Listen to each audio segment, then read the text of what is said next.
Ja, und Freunde, willkommen zurück zum neuen Video. Wie ihr gesehen habt im Titel schon, der C63 macht Probleme. Ich habe jetzt seit 1-2 Monaten extremes Quietschgeräusch bzw. normales Quietschgeräusch an der Hinterachse vernommen. Seit 1-2 Wochen ist da wirklich Polen offen da hinten. Das quietscht des Todes, das könnt ihr euch nicht vorstellen. Ich habe, glaube ich, auf Instagram mal schon mal ein Video gepostet, das kann ich euch jetzt mal einblenden.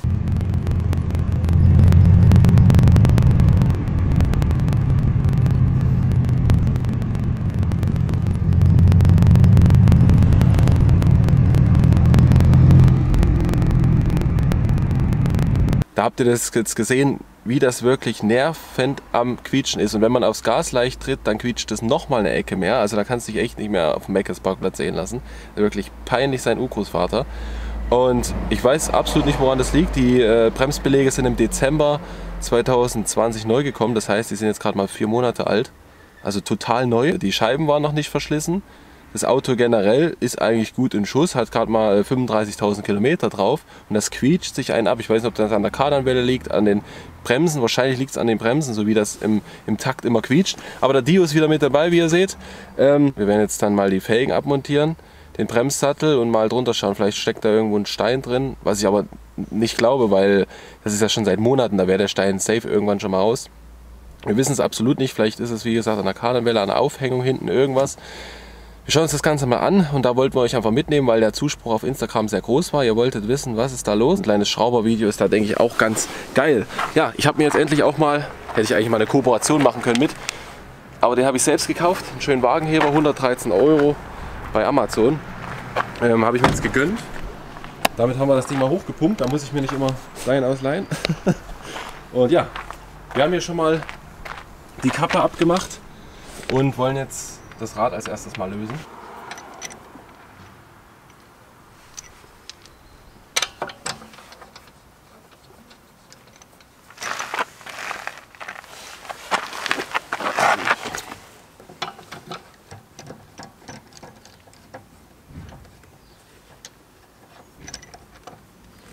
Was soll ich machen?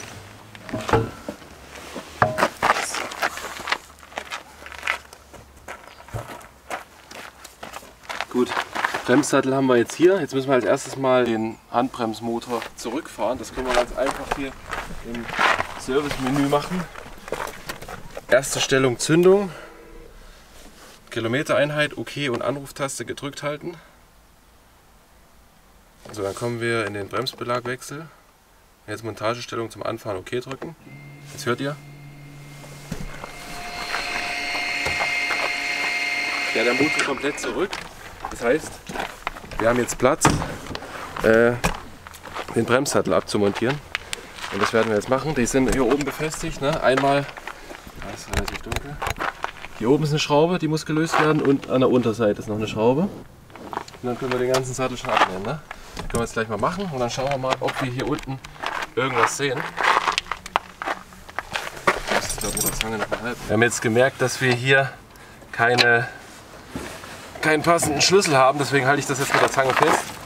Ein bisschen Push muss sein, müsst ihr wissen.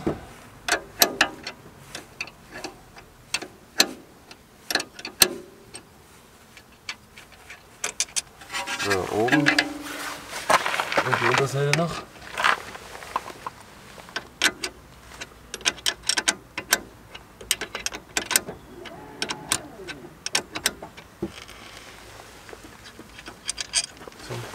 Perfekt, warte ich. Meine Kamera rüber. So. Also das waren schon die 2 Schrauben. Jetzt müsste das Ganze schon abgehen.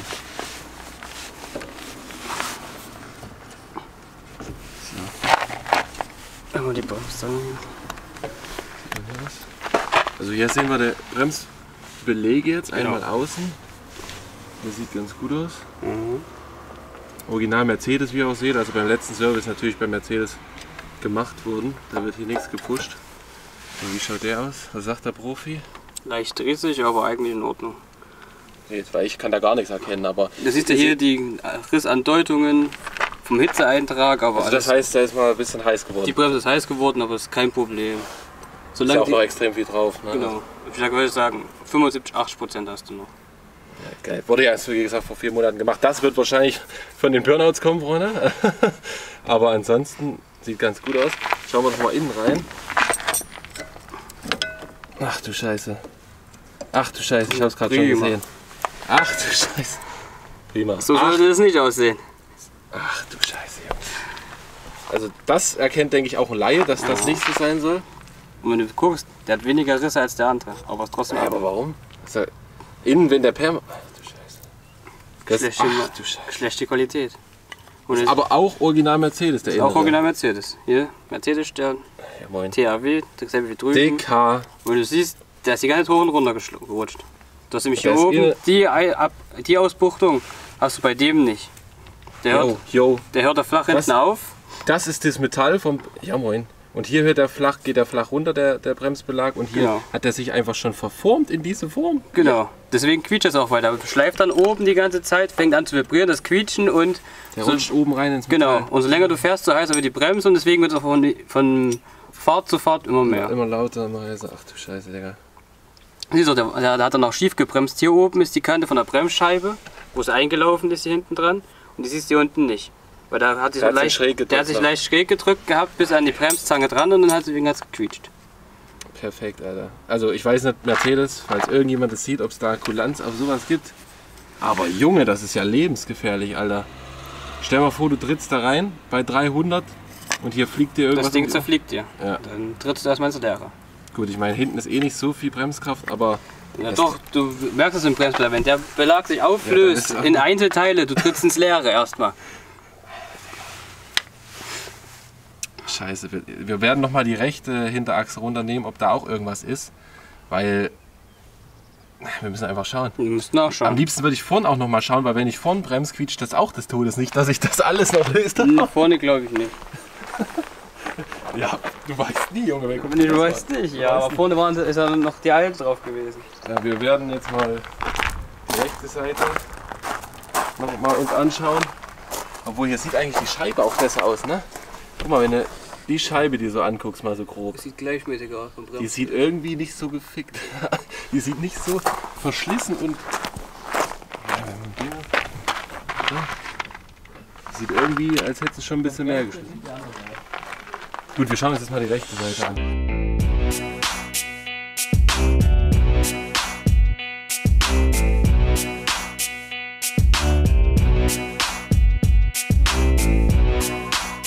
So, rechte Seite ist ready zum Abnehmen.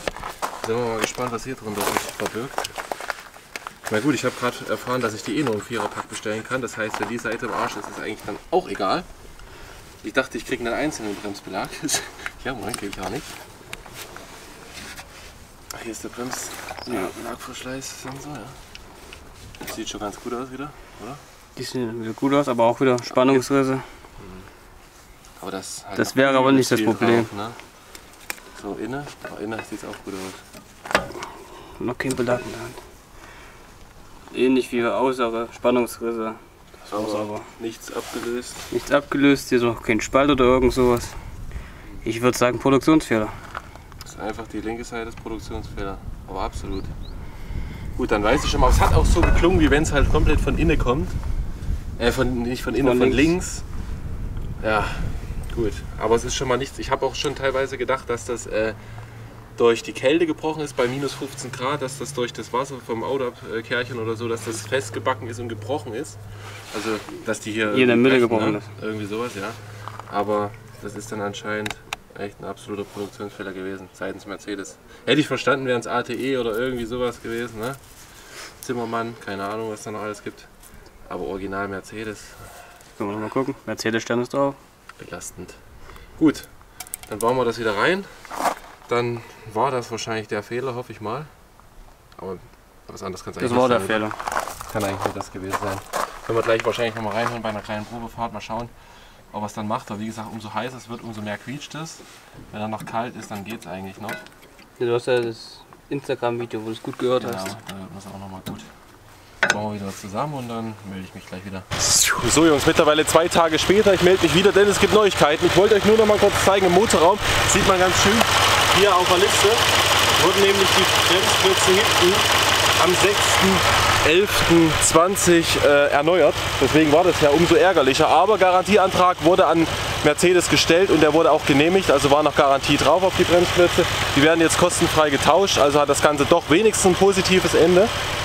Ja, das war's mit dem Video. Lasst mir gerne ein Däumchen nach oben da und natürlich ein Abo, um nichts mehr zu verpassen. Ansonsten checkt mal Instagram ab.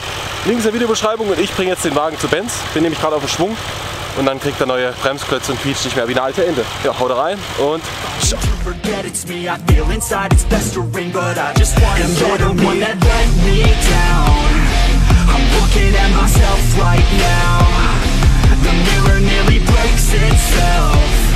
I'm screaming out 'cause I need help, and you're the one that let